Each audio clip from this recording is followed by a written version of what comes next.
This non-promotional podcast series is organised and funded by UCB, intended for healthcare professionals in the UK and Ireland.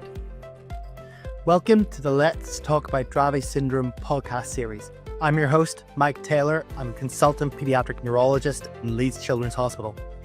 In this series, we'll share practical input from specialists and real-life stories from patients and their families.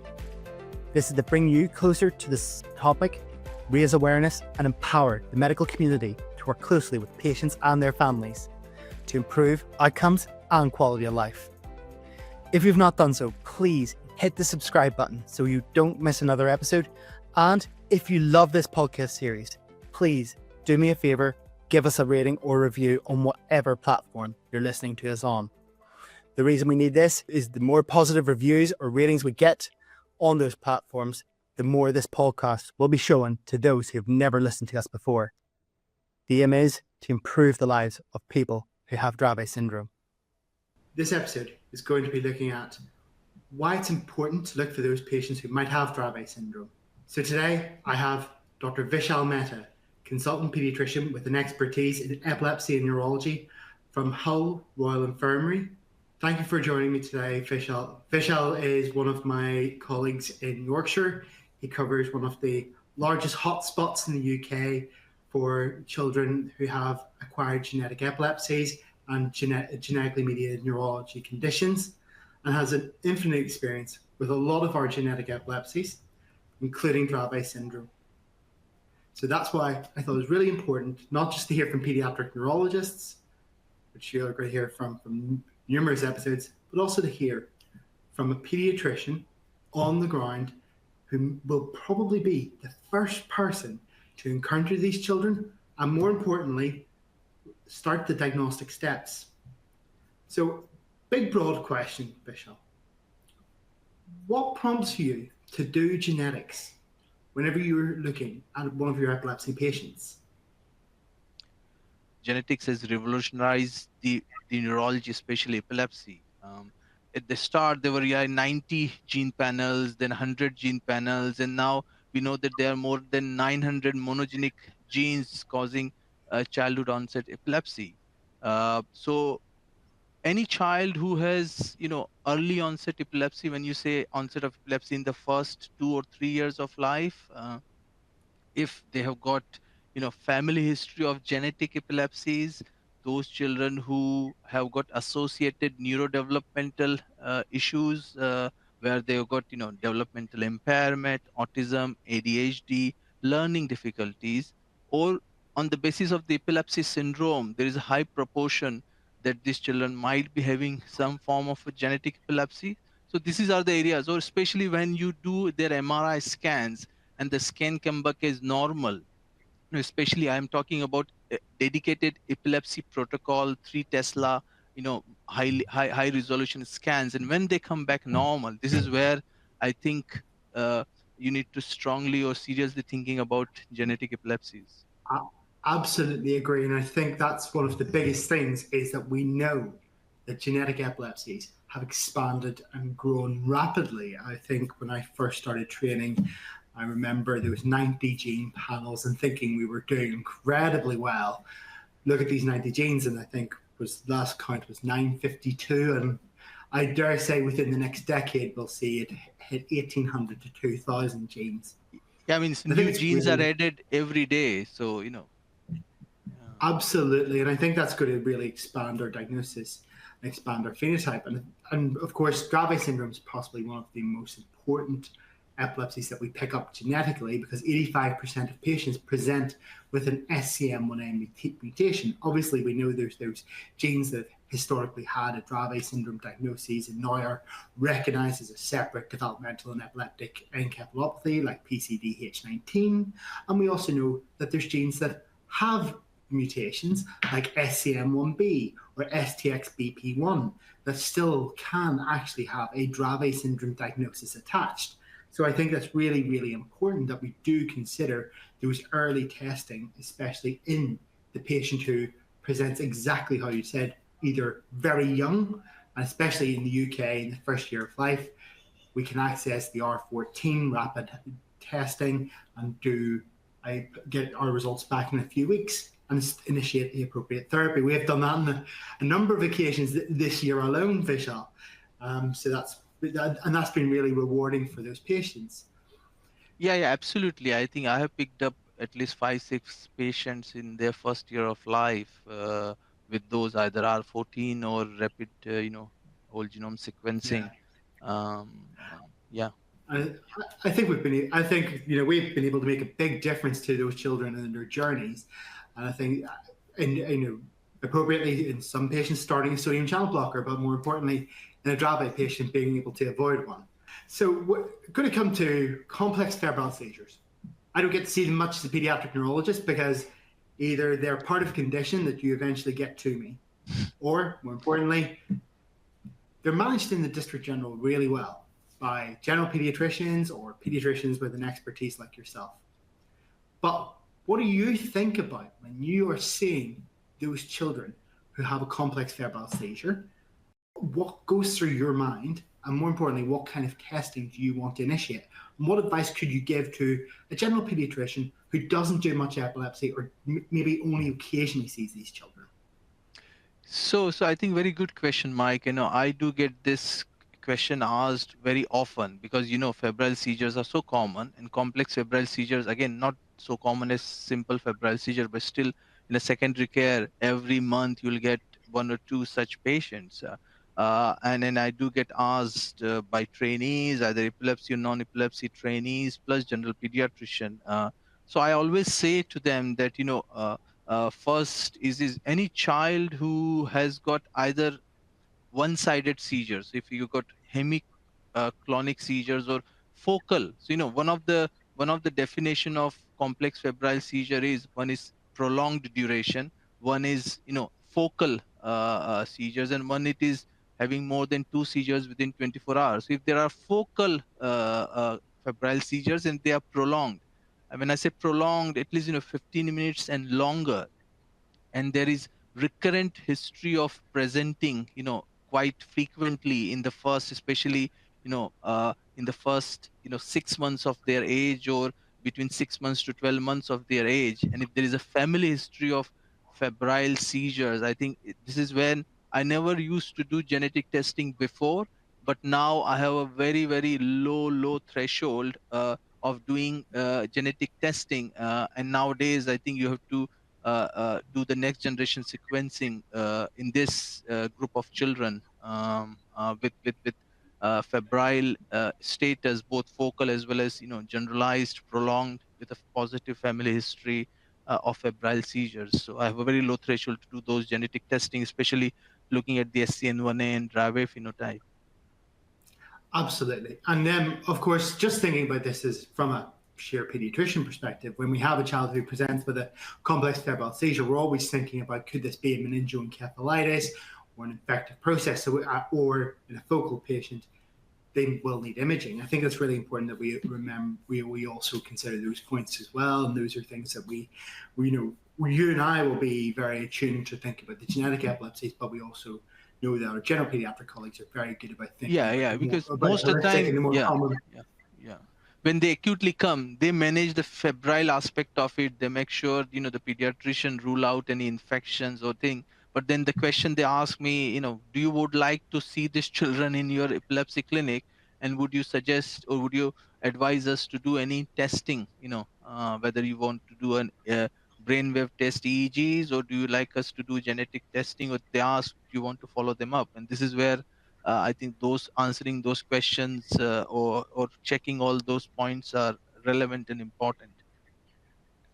And I think that's where we need that expertise developing within the whole of general pediatrics, because otherwise we're going to miss those patients, because we know from Ingrid Sheffer's paper and the Lee paper, really, that actually many of the children present with quite short seizures, and they're generalized tonic-clonic, and they're 5 minutes.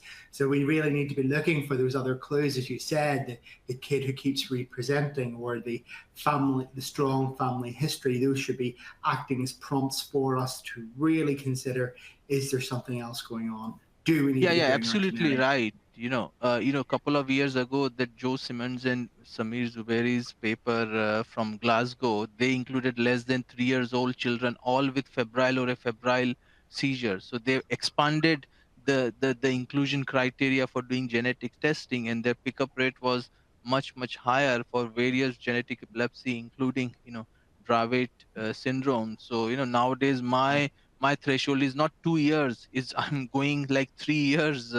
To do genetic investigations. Absolutely agree, and I think that was one of that paper is seminal in my opinion. I think they did a great job of really demonstrating how important it is to keep a really open mind for a common condition. Febrile seizures are incredibly common. Lots of people have them. For lots of people, febrile seizures are innocent, they're not concerning, and I think that's really important that we have to remind ourselves about that. But we as the specialists need to be attuned for those very rare people who present like this. And it is always important for parents to advocate, if they're presenting lots of times, that they should feel empowered to have a chat with their pediatrician. Actually, this is something I'm concerned about because one of two things.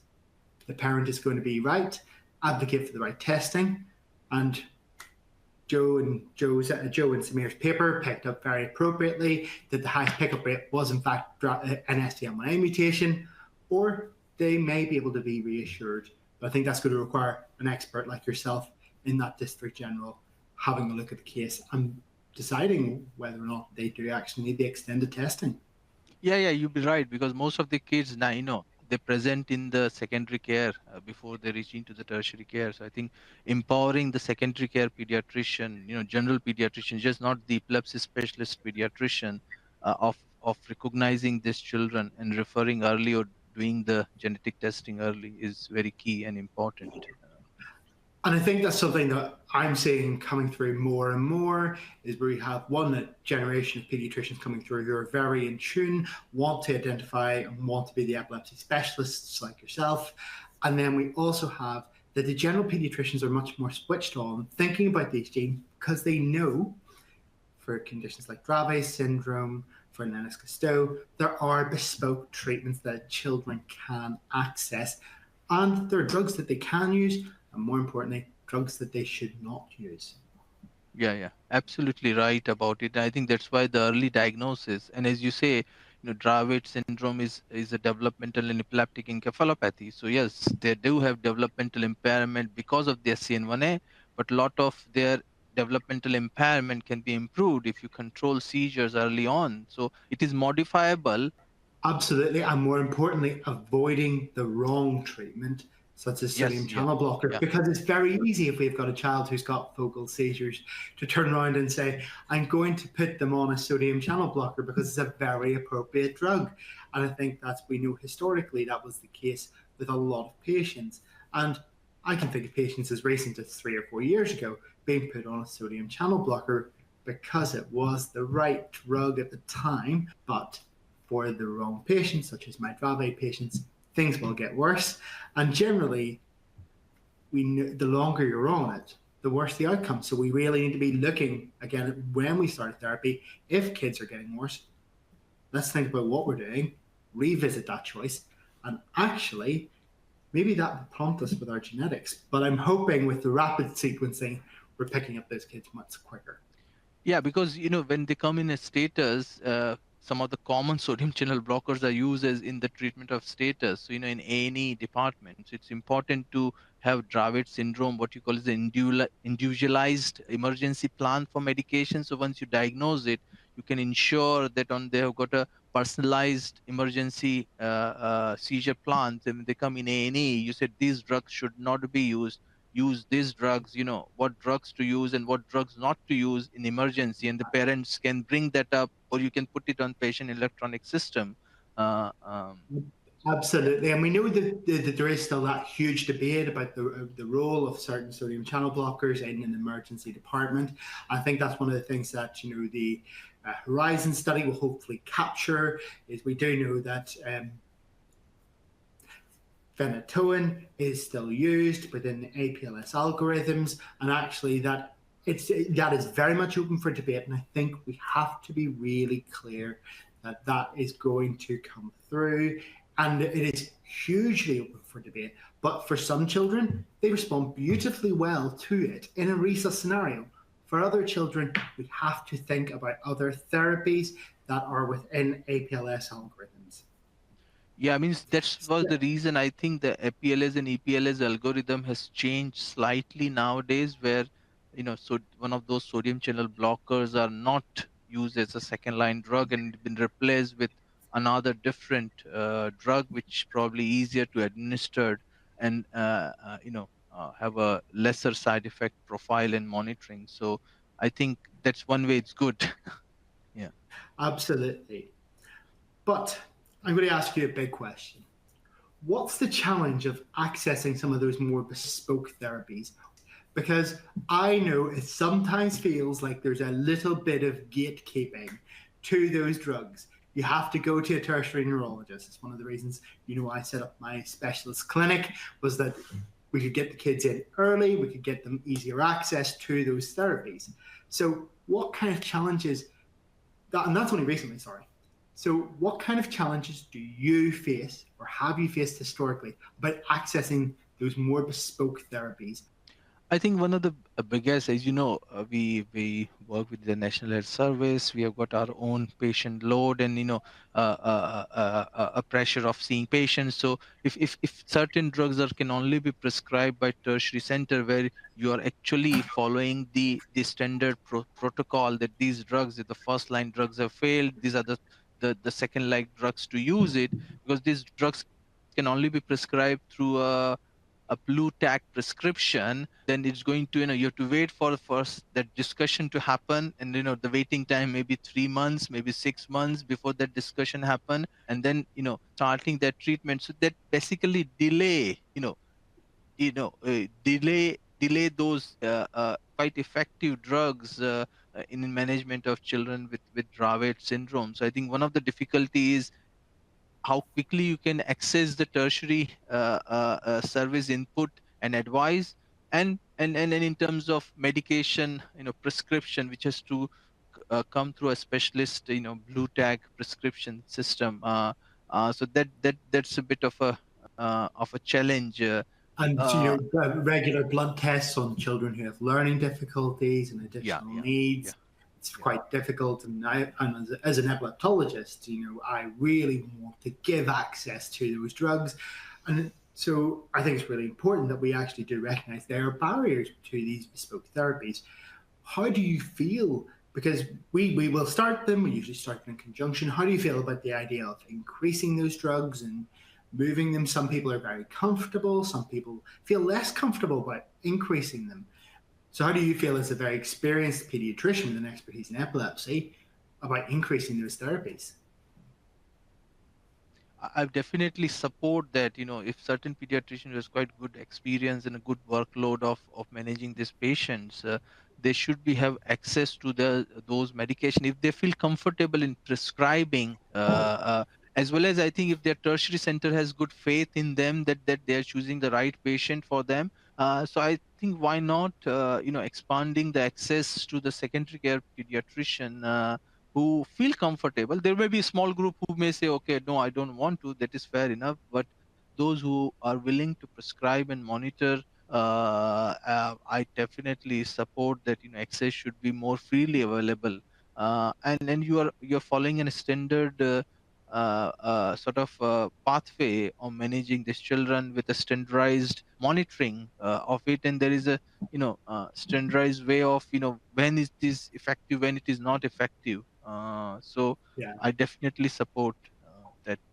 I think it's a challenge that everybody throughout the UK faces is about accessing these medications, and there is tertiary centres, and I think it's about good collaborative working and ensuring that the access is there one way or another. And I think that's one of the reasons that having established a specialised clinic, it's allowed rapid access to those medications. Yeah, absolutely. I think our life will be a little bit easier if we get access to some of these medication, rather than wait for the tertiary center to say go ahead.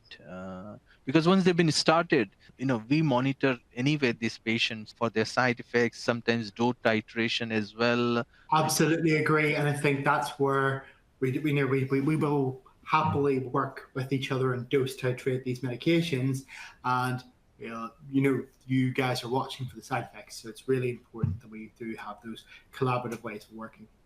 So I just want to come to the next point. Genetic testing in children, as you said, you're watching out for that family history. How do you frame that discussion? How do you say, well, actually, I might find the gene that dad has, but it hasn't affected in the same way, or mum has, and it might affect cousins, aunts. How do you sort of frame that discussion? What way do you approach it? So my approach to that is, I'll say to the patient or the families that, look, one gene can cause 10 different things, and one particular disease or syndrome can be caused by 10 different genes, and each gene has his spectrum. So some individual, depending upon how deep the penetration is, they might have, again, it depends upon the type of mutation those genes has got. If the mutations are in the most functioning aspect of the gene, or if the mutation is the non-functioning aspect of the gene. So there are a lot of factors which will determine how severe the phenotype of that gene manifestation would be. So one individual might, let's suppose you have mosaicism, where your only certain genes are affected and certain genes are not affected, and then this will have a very milder phenotype, and you may not recognize any symptoms in it. In other individual, if they are in a very functioning protein forming part of that chromosome or the gene it is, then it will cause severe phenotype. So as I say, one size doesn't It's fit for all. it's, It's yeah. it's the So very uh, reason that the protein truncating variants are yeah, almost a little bit easier to call, because we know that for the most part, unless they're towards the end of the gene, they are more commonly associated with an SCMYA gene, a Dravet syndrome phenotype. We know at the end of sort of towards the end of the gene, I think there's been some great work at the end of 2023 by Andreas Brunklaus that suggests that actually some of those genes may not be quite as pathogenic. But whenever you've got that mutation that's maybe a subtle deletion, it's trickier, let's be honest. You might have a dad who's completely unaffected and maybe has some childhood seizures. Typical febrile seizures maybe last a little bit longer, but their child who has the same mutation has manifested with a very, very typical Dravet phenotype. And you might find that there's a great uncle out there who was classic Dravet syndrome, probably sitting somewhere in an adult clinic, undiagnosed, hopefully getting picked up by someone like Reese Thomas. But we have to keep that in mind, that these children exist out there, and we really need to be counseling the families to say, well, we might actually find you an answer that could explain a lot about your pedigree, your family history, but it might be really hard for those family members to take that actually they've got the exact same mutation. And I do wonder, and I do warn them, look, if we do find it, same genes can have different manifestations. So please don't be beating yourself up about this situation. yeah, You cannot control that situation. yeah. And that takes a lot of work. And I think it's where we're really lucky to have some really fantastic genetic counselors to avail of. Yeah, I think same as you said, with the same SCN1A, you can have so variable phenotype, and now we are talking about, is it a loss of function or is it a gain of function, and what drugs would be useful in various, loss of gain on functions, and which phenotype will be affected. So I think it's quite variable with those genes, and I have seen in my clinical It's practice. why the modeler's Yeah, been so good to have. I yeah, think that's yeah, really, really helped. Sort of one, there's the modeler of working at loss and gain of function, but there's also that modeler turning around and saying, well, actually, you put a patient through, they've got a 97% chance of having a Dravet phenotype. If you have a parent who's completely unaffected, well, they've just got very lucky and maybe been in that 2% if their child has a Dravet phenotype, or you might have a whole family tree and the modeler just hasn't quite adapted to their gene as well as you would expect. So I think it's always important to sort of say, look, I think on balance, that's what I'm going to see. We may have to watch it or we may give the diagnosis and say, actually, this is fairly clear because we're seeing the seizure phenomenology building up, the length of seizure building up, the typical pattern building. Yeah, absolutely right. I think we share one patient who has got, SCN1A mutation, but the phenotype is very milder, and we initially thought this probably fit more with Dravet phenotype, but his seizures are not as you expect with the Dravet, but you never know, how which, but it doesn't It's, matter, it's yeah, the grey case, I call it. The grey yeah, cases are always the one who always, sits somewhere close to Dravet, close to Guest Plus, and those are the ones that you do have to sit on your hands a little bit and figure out the time. Sometimes they'll tell you relatively quickly what way they're going, but it's always about going back to that history and not just, especially because we know the developmental plateauing and regression and delay may take years to manifest, up 5-6 years of age before we really have that true appreciation. So it's always looking back at our Guest Plus and saying, wait a minute, this developmental delay, this development's starting to go off. We've got the other seizure types, but not as frequent. Do I need to go back and actually think about my diagnosis of Dravet? Yeah, absolutely. I think there will be so many mixed cases from the past, which you have not, now the genetic testing were not that readily available. And I'm sure there will be so many undiagnosed Dravet in the adult epilepsy clinic.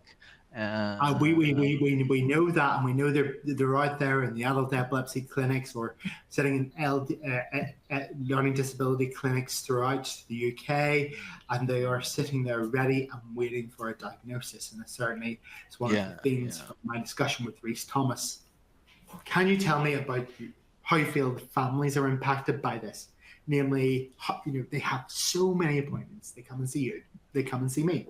They'll probably have somebody else out in a community clinic. Then they'll probably have OT and physio, speech and language. And that's before they've even had a prolonged seizure and end up in the ward for a couple of days. Or worst case scenario, get transferred 80 miles down the road to Leeds. Yeah, I mean, so this hugely challenging for these families because it's just not the epilepsy seizures, frequent hospital admission, as you said, various health professionals, pediatricians, epilepsy specialist nurses, and then they have got associated, comorbidities. If you look at the Dravet children's phenotype, they can have problems with their mobility, their, speech and language, their feeding, nutrition. They come with, recurrent, chest infections. So they are seeing dietitians, they are seeing, a respiratory specialist. I think it's hugely highly, challenging families, and I've seen family relationship, affected by these, huge demand of these children in terms of their healthcare needs. It's I think that's why supporting the families with involvement of the specialist nurses or respite care. And I think Dravet syndrome is one of those epilepsy where a true multidisciplinary team support is needed for this group of children. But I totally agree. It's in the first, I think, 4 or 5 years of their life. It's very, very challenging with this multiple appointments, and this is where I think maybe a one-stop Dravet clinic might have a role where all the specialists maybe sit together and they go and see one by one, like they go and see, for like cystic fibrosis or some other chronic conditions or diabetes, seeing an OT, physio, dietitian, speech therapist, a pediatrician, and all those specialists together. Maybe I may be asking too much, but this is what my vision is. That is exactly my vision, and that is my vision for eventually to get my Dravet syndrome clinics running like that. I think that is the key for pretty much how we want most of our epilepsy clinics to run, especially for our kids with the complex developmental and epileptic encephalopathies that we know.